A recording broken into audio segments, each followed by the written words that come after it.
What is up, everybody, and welcome back to the Real Guys podcast and our new series, which is covering Scream. as you can tell. So we're gonna take an in-depth look at all 6 of the Scream movies before the release of the new one. And today's movie, we're starting off with a bang with. Scream 96, the original. So, this movie came out in 1996 and changed the horror genre as we know it. This happens to be my favorite horror movie of all time. So, I don't know what that says more about me, but Scream's my favorite franchise. So, join us as through the weeks leading up to Scream 7, we will take in-depth looks at Scream, Scream 2, Scream 3, Scream 4, Scream, and Scream 6. That Scream 5 is called Scream. They couldn't just put Scream 5, like...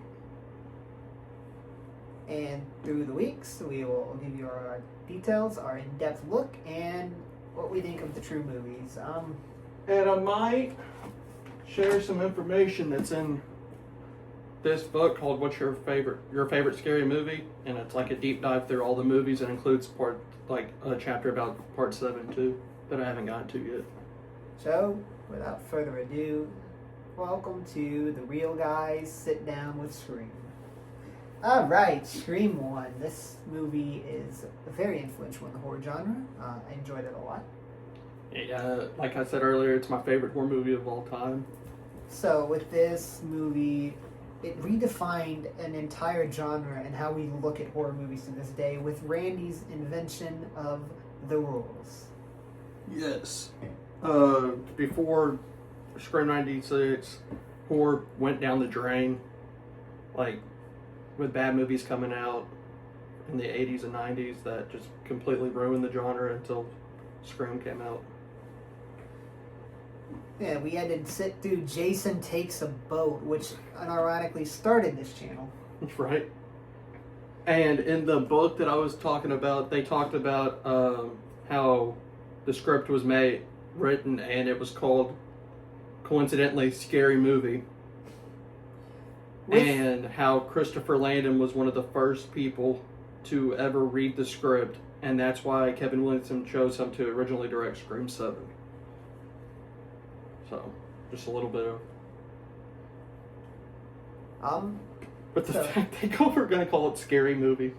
Yeah, now we know where that went. Right. But this movie is, very influential. It also basically boosted Kevin Williamson into the rank of horror god. Writing-wise, anyway. Because he did this... He did A Nightmare on Elm Street. Kevin Williamson? Or no, it's in this boosted Wes Craven. Yeah. Into horror god.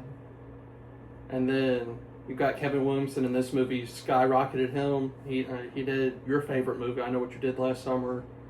And then Faculty. Dawson's Creek. What else? Teaching Mrs. Tingle. What's that? Now he's directing Scream 7. Yes. And another one of these movies that we'll get into later in a different video, actually, the original script inspired his show, The Following. So. But let's dive into Scream 96. So we're going to pick it up with our old friend, Casey Becker. She is making popcorn the old way, where you got to put it on the stove, which is foreign to me because I have microwaves. But I guess that's how they did it in the 90s. Played by Drew Barrymore. Which is very ironic, because normally in that time, in the 90s, Drew Barrymore would be your leading lady, but nope. Well, in the book, Drew Barrymore, they were... Because they interviewed everybody that's ever been in the franchise, and they were talking to Drew Barrymore, and she originally...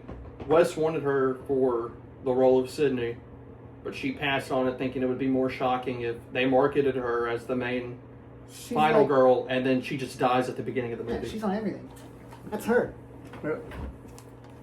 That's her. So, you have Drew Barrymore to thank for all the marketing making people confused that she was going to be the final girl in this movie. And then she died within the first 15 minutes of the film, but she's making her popcorn. She gets a call, that famous voice. What's your favorite scary movie? And it's like she gets questioned, and it's like, who was the killer in Friday the 13th? And she goes, Jason, and that is wrong. And then she gets gutted. And Basically, yeah. But going to this, it always brings me back to the scary movie thing where the dad and the mom were driving home. And they run her over. But she gets hung from a tree, and then we got a title card, and we meet our main characters that we're going to follow through the film at the school. You get Sydney, played by Nev Campbell. You get Stu, played by Matthew Lillard. The great Stu Macher. Then you have Billy Loomis, played by Skeet Ulrich. You got Randy, played by Jamie Kennedy, and then Tatum, played by Rose McNally. and we also meet Gail, played by... Courtney Cox. And we also meet Dewey, played by David Arquette. Yes. That's who you're mainly going to be following. And you'll be hearing my rant about Scream 5 in a different video about Dewey. But basically, we meet the cast and we're introduced to them. And so we also have the scene set to "Don't Fear the Reaper," the cover by Gus Black, with Sydney and Billy in they're in her bedroom. Yeah. And that I was watching The Exorcist, and it made me think about you. What the fuck? Which part? The Like- one where she started spitting up green goo. That should have been your first clue that Billy's a little off his rocker. But basically, we meet him, and then we get they find out Casey's dead, and that sets panic through the school. And then you meet Principal Hembry, played by Henry Winkler.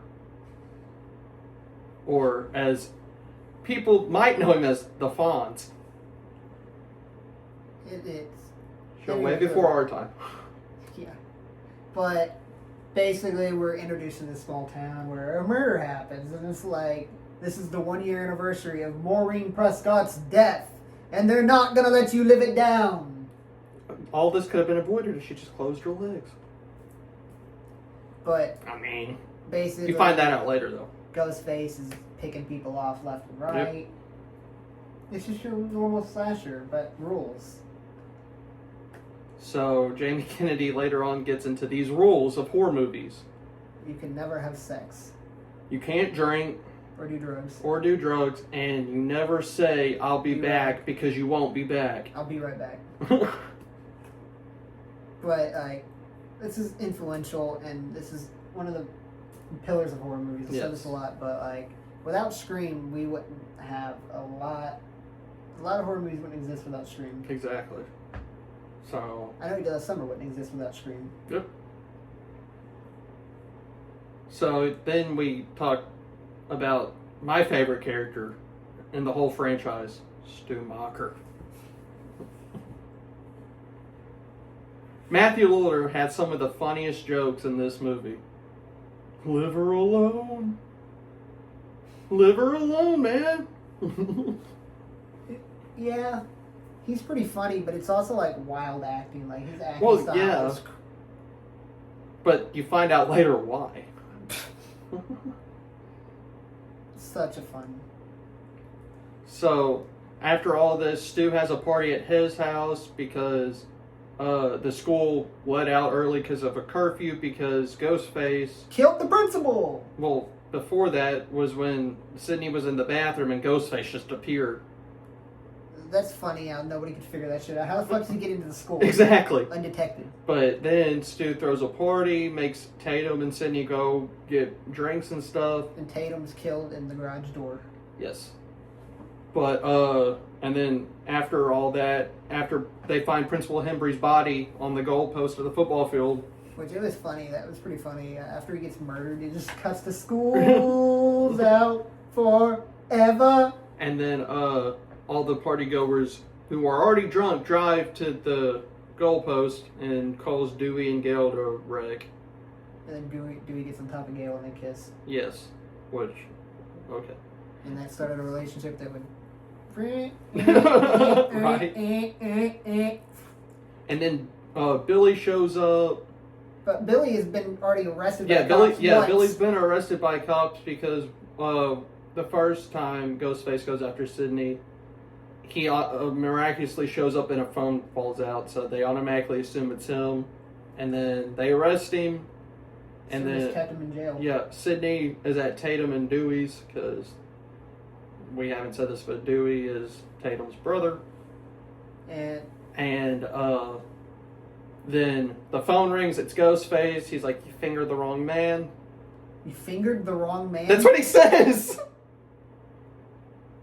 You fingered the wrong guy. So, which I mean, odd wording, Interesting. but then mayhem ensues. They have the party. Tatum dies by trying to go out the cat door for some reason. Randy gets super fucking high. And you know, Randy wants a relationship with Sydney. You found that out earlier at the video store. And Stu, he's like, Randy asked Stu if Sydney would ever get with him. He's like, no. Which is funny. But Randy is very high. And then you get this like introspective moment where he's like, Jamie, get away. His Ghostface is Yeah, stalking. they were It's watching like, Halloween. It's like, yeah, Jamie, Kenny, we get it. And then Randy... Close call, but Randy doesn't get stabbed then. So you think that Billy dies because when him and Sydney go up to Stu's parents' room and do the deed, Ghostface comes in and you think he stabs Billy and kills Billy. But, Which is like, oh my god, this is the guy that they've blatantly said the whole time's the killer, now he's dead. But Sydney has broken the third rule.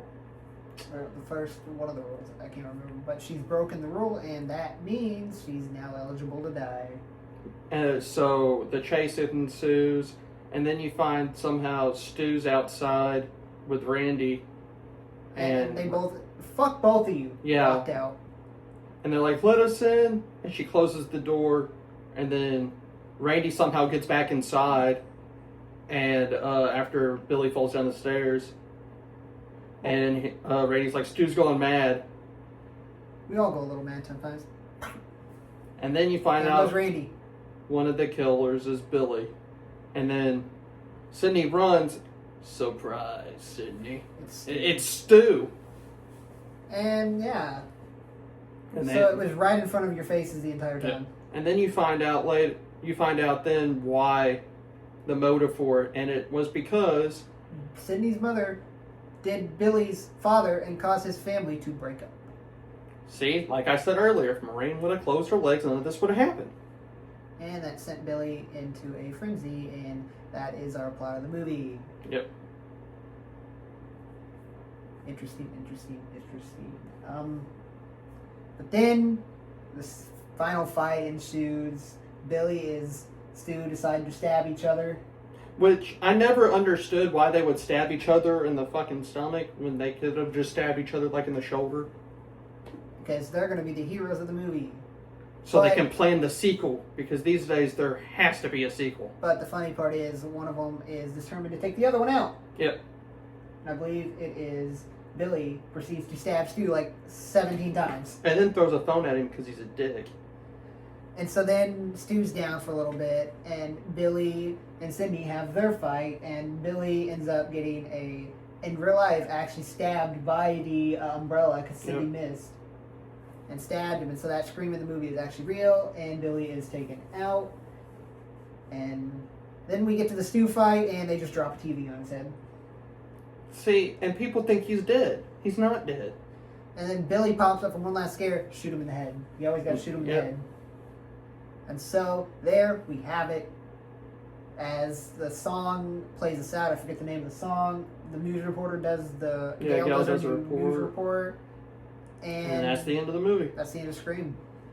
I know we skipped over a lot, but you've probably seen this review 75,000 times. And actually, they got the name Scream from the Michael Jackson and Janet Jackson song Scream, which you also find out in the book, because Harvey Weinstein loved that song so much, he thought it would be a good name for a movie. Yeah, so. Oh man, there's so many Harvey Weinstein things I could say right now that could get us into so much Yeah, trouble. but he was a terrible guy, but he produced one of the best horror He movies. produced a lot of the Yeah. best movies. So. He produced Dogma. Yep.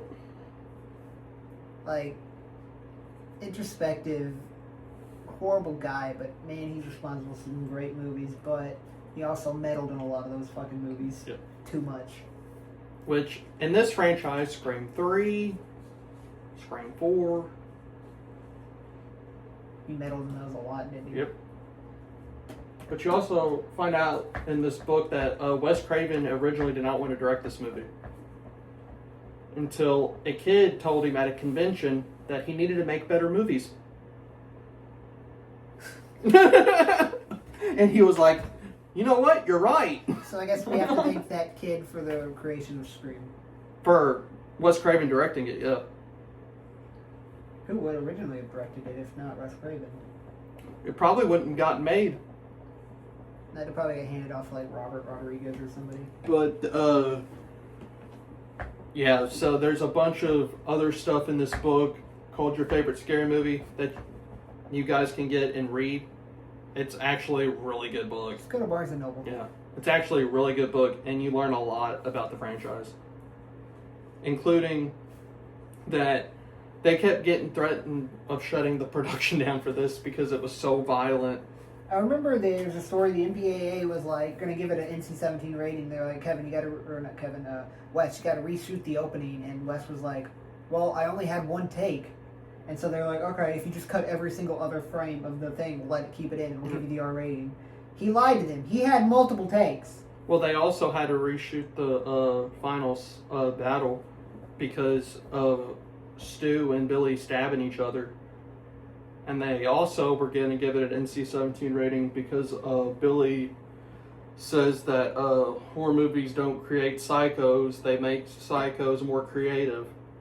And the reason it got the R rating was because Harvey Weinstein told the MPAA that this movie was a comedy. And that it was making fun of horror movies. At least it didn't market it as a comedy, hopefully. So that's why it got the R rating. It's an interesting way to market a movie. Well, they didn't market it. That's how they got the MPAA to give them an R rating. But they also were going to shut down production because Harvey Weinstein didn't like the dailies that he was receiving of the movie because he thought the masks looked weird until he actually saw a final cut of the movie. I think that this movie also, there was like, Ghostface is supposed to be in completely white robe. Yep, that was one of their original ideas for That it. would have been an interesting look. I think that would have only worked if Snow was around. Like, the Ghostface costume now, they found on a, like, didn't they find it at like a novelty store? Yeah, called, like, Fun's World. Or they Fun go- World. What was it called? Like the Fun. It was called Fun World. The costume was called something like. Ghost something. It But, wasn't called Ghostface. It was no. like, You find all that information's in this book, but like they went to this novelty store, found the costume, and was like, "We want to use this," so they bought the rights to Yep. the costume, and now it is an iconic Yep. level costume. So this movie changed what horror is today. We still have to look at the sequel, Scream 2, Scream 3 featuring Creed, Scream 4, Scream, and Scream 6, what they should have called it. Or they should have called Scream 5 Cream. But They did. in Scream 3, though, you do find out there were other scripts. In Scream 2, we go to college. Yep. And there was another script for that, too, that got leaked. So they had to change everything. But, yeah, this has been season 2 of the Real Guys podcast, kicking it off with Scream. 1996. Make sure to reel it in and see Scream 7 in theaters coming out February 27. And we might have like a short of an added theater if we like it. Scream 7. See it in theaters. Buy the popcorn bucket. Buy the cup. If you have a Cinemark anywhere, Buy it. This is not a paid promotion unless you want to pay me. yeah, I'll take a free popcorn bucket if you want. But without further ado, we will see you in episode 2 of the series, which will come out in a few days, hopefully. or whenever.